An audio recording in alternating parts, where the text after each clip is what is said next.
Hello viewers.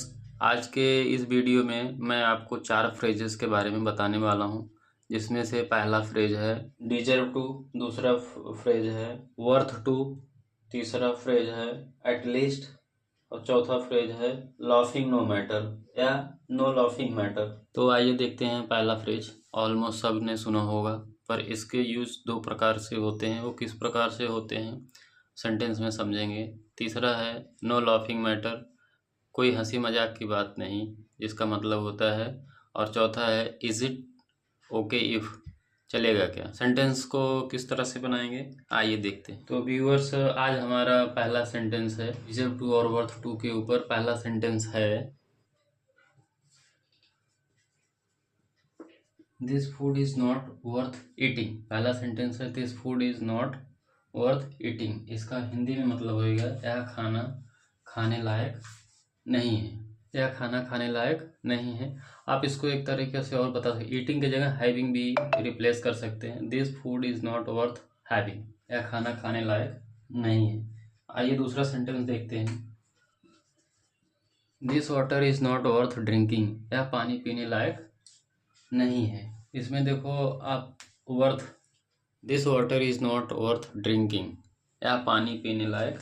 आपको ये बताना चाहूँगा कि जैसे अभी कोई नॉन लिविंग है तो उसके लिए वर्थ लगाते हैं के लायक होने के लिए, और अगर कोई पर्सन है या लिविंग पर्सन है तो उसके लिए हम डिजर्व लगाते हैं। जैसे अभी यहाँ पे आपने देखा वर्थ, नॉन फूड क्या है और वाटर क्या है, नॉन लिविंग है, तो इसके लिए हमने वर्थ लगाया। अभी जब किसी पर्सन की बात करेंगे, किसी इंसान की बात करेंगे, तो वहाँ पे डिजर्व लगाएंगे। आइए एग्जाम्पल से समझते हैं। ट्रैवलिंग, यह जगह घूमने लायक नहीं है। तीसरा एग्जाम्पल है this place is not worth travelling, यह जगह घूमने लायक नहीं है। अब आइए डिजर्व के ऊपर एग्जाम्पल देखते हैं। तो डिजर्व के ऊपर हमारा पहला सेंटेंस है you don't deserve salary hike, जिसका हिंदी में मतलब होता है सैलरी बढ़ाने के लायक नहीं हो।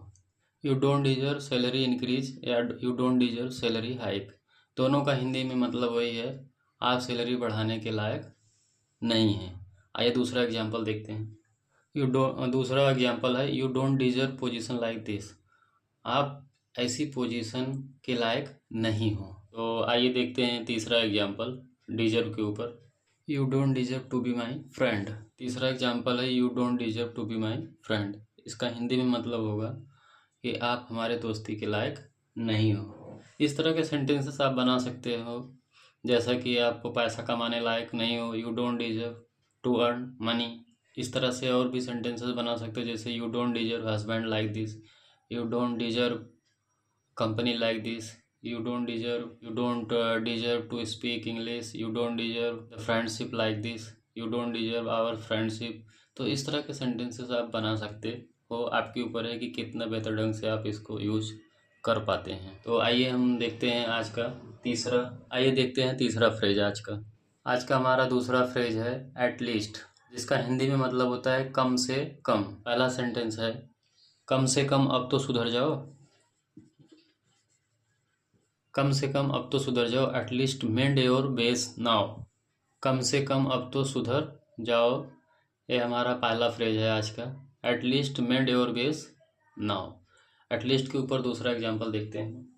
कम से कम अब तो आ जाओ, ये है हमारा दूसरा एग्जांपल। एटलीस्ट कम नाउ, कम से कम अब तो आ जाओ। तीसरा एग्जांपल है at least 4 character should be there, कम से कम 4 कैरेक्टर होने चाहिए। कैरेक्टर मतलब वर्णमाला, वर्णमाला मतलब जैसे ABCD होता है, वर्णमाला होता है उसको कैरेक्टर बोलते हैं। न्यूमेरिक उसको बोलते हैं जैसे 1 2 3। तो कैरेक्टर मतलब कम से कम 4 कैरेक्टर होने चाहिए, चाहे अल्फ़ाबेट आप बोल सकते हैं। At least 4 character should be there, कम से कम 4 कैरेक्टर होने चाहिए। अब इसके बाद देखते हैं चौथा, is it okay if. Is it okay if आज का हमारा चौथा फ्रेज है इज इट ओके इफ़, जिसका हिंदी में मतलब होता है चलेगा क्या। आइए एग्जाम्पल के थ्रू समझते हैं बेहतर ढंग से।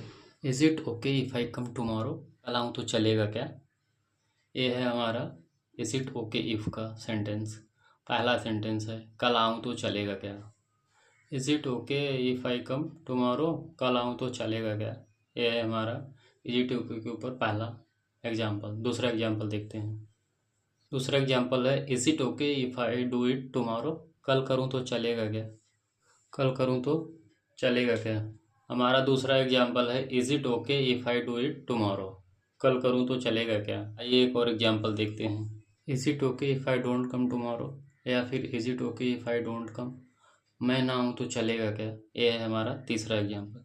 तो इस तरह से और भी सेंटेंसेस आप फॉर्म कर सकते हो अपने अकॉर्डिंग, अपने सिचुएशन के अकॉर्डिंग आप किस तरह का सेंटेंस बोलना चाहते हो।